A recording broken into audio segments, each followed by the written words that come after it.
This past weekend, Grand River and part of Michigan State's campus were transformed into the location for the 48th Annual East Lansing Art Festival, bringing artists and musicians not only from the state of Michigan, but from all over the country. While some artists have been coming for years, others are new to this festival, but no matter how long they've been coming, they all agree that this is a great festival to participate in. This is my 5th year. Well, the number of people and the crowds are nice. It's a great environment. It's easy to do, and I've enjoyed every time. Probably over 15 years. Well, we just enjoyed coming up here. We like the people we've met, and just in general, it's a nice fair.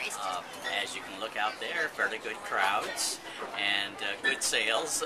that always helps. We've had a great day so far, and just enjoy the town. Really, well, that's the main thing. This art festival, because it has a reputation of being a really good one. So, and I'm of course happy to be here. This is my 4th year, 2nd time in this space. This is the only show I have in Michigan. I do all my work as one of a kind. I have 5 garages saving spark plugs for me, 3 small engine places, and 2 Harley dealers. I go through 5,000 used plugs a year. With over 200 artists at the festival this year, there was something for everyone to enjoy, whether it be jewelry made of bowling pins or abstract paintings.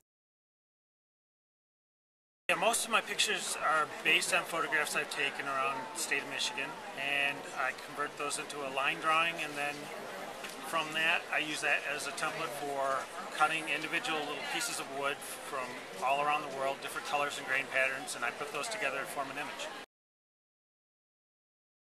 My work's all etching, and that's a printmaking process, and it's done on zinc plate, and you make your editions of, I usually have an edition of 20. They're all done by hand, by me, and printed by me.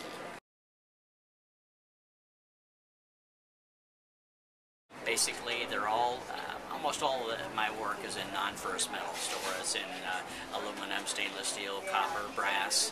I like the permanency of that type of metal, and so then I just cut them to shapes I like, and then I burnish. I put a lot of time into getting the textures so that the sunlight catches it, or the lighting in the room catches it, to where it will have a movement to it. I also do a number of kinetic pieces. All the work I do myself, and I like the hands-on approach. So just have fun doing those.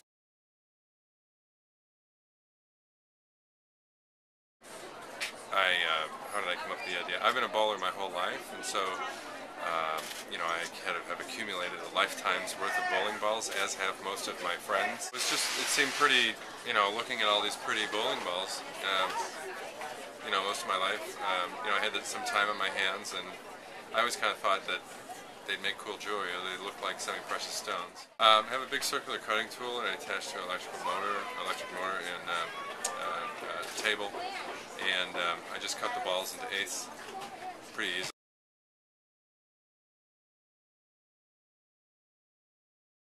These are all out of my imagination. I just make them myself. They're all one of a kind. No two are exactly alike. It's not about the money as much as seeing people smile and just going, I can't believe you can come up with, I have 1,000 different sculptures here at the show. They're all one of a kind. This is a premier art show. It's a good time of year for me. April, as my wife calls my stuff, man crap. Father's Day is almost as big as Christmas for me. So I promote it. In my booth I have little signs that say Father's Day is only 28 days away. So